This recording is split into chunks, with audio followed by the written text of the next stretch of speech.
16 अक्टूबर 2024 से 15 नवंबर 2024। जी हाँ दोस्तों, ये शुभ घड़ी विशेष संयोग वर्ष में एक बार ही बनता है। शरद पूर्णिमा पड़ रही है 16 अक्टूबर के दिन और इसके बाद कार्तिक पूर्णिमा पड़ेगी 15 नवंबर तक। तो ये पूरा एक महीना है और इस एक महीने में एक ऐसा विशेष उपाय है, पंडित प्रदीप जी मिश्रा शिहोर वाले गुरु जी ने ये उपाय बताया है। इसको करने से अगर आपके घर में क्लेश हैं, आपका व्यापार दुकान बिजनेस नहीं चल रहा है, आपको स्वास्थ्य के लेकर कोई समस्या है, शादी विवाह नहीं हो रहा है, मानसिक तकलीफ है, शारीरिक तकलीफ है, आपका कोई कानूनी दांव पे ज़मीन आदि का विवाद है, तो इन सारी समस्याओं का एक रामबाण उपाय है। तो इस उपाय को करने के लिए आपको आवश्यक सामग्री चाहिए एक हल्दी और एक कुमकुम की डिब्बी। जी हाँ दोस्तों, एक हल्दी को पीस लें आप, उसका चूर्ण तैयार कर लें या पिसी हुई हल्दी भी बाजार से अगर आपको अच्छी मिल जाती है तो उसको ले आएँ। इसके अलावा एक कुमकुम की डिब्बी आप लेकर आ जाएं। इन दोनों को लेकर अब शरद पूर्णिमा के दिन से आपको ये उपाय शुरू करना है और कार्तिक पूर्णिमा के दिन तक लगातार ये उपाय आपको करना है। एक जल का पात्र लेंगे, तांबे का पात्र लेंगे, उसमें जल भरेंगे, शुद्ध जल भरने के पश्चात हल्दी और कुमकुम दोनों को आपको लेकर अपने साथ मंदिर पहुंच जाना है सुबह स्नान करने के पश्चात शरद पूर्णिमा के दिन ही। अब आपको क्या करना है, शिवलिंग के ऊपर आपको जल चढ़ाना है। शिवलिंग पर जल चढ़ाने के पश्चात शिवलिंग में जो माता अशोक सुंदरी का स्थान आपको दिखाई दे रहा है, ये शिवलिंग के अंदर गोल घेरे के अंदर, तो जलाधारी के बीच का जो स्थान होता है उसको हम बोलते हैं माता अशोक सुंदरी का स्थान। इस स्थान पर भी आपको जल चढ़ाना है।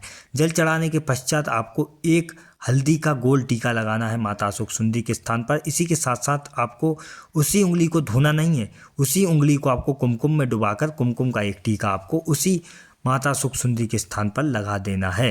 अब लगाने के पश्चात आपको फिर इस उंगली को नहीं धोना। ऐसी की ऐसी जो उंगली आपको इन दोनों टीका लगाने के पश्चात जो उंगली में बाकी बचा हुई सामग्री रह गई है, हल्दी और कुमकुम, वो आपको लगी रहनी देनी है और आपको सीधे आना है अपने घर पर। घर पर आने के पश्चात जो आपका मुख्य द्वार है उसके ऊपर, दहलीज के ऊपर आपको ये जो है उंगली से वही टीका आपको लगा देना। आपको उंगली वापस हल्दी और कुमकुम में नहीं डुबानी है।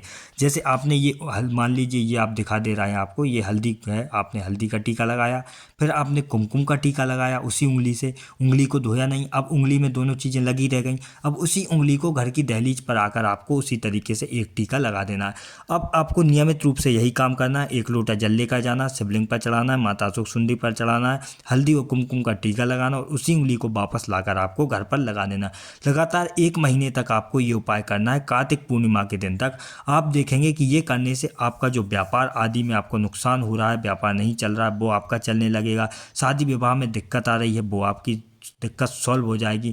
न्याय आदि के जो कोर्ट केस आदि आपके फंसे हैं वो भी, इसके अलावा शारीरिक मानसिक सभी प्रकार के कष्ट आपके दूर हो जाएंगे और आपका जीवन सुखमय हो जाएगा। अगर आपका कोई भी प्रश्न है तो कमेंट सेक्शन में पूछना बिल्कुल भी ना भूलें और हमारे पेज को और हमारे यूट्यूब चैनल को सब्सक्राइब करना बिल्कुल ना भूलें। वीडियो को ज़्यादा से ज़्यादा लाइक करें, शेयर करें, अपने दोस्तों, रिश्तेदार और जो भी भाई बंधु आपके परेशान हैं उन तक वीडियो जरूर शेयर करें। वीडियो देखने के लिए बहुत बहुत धन्यवाद। श्री शिवाय नमस्तुभ्यम। हर हर महादेव।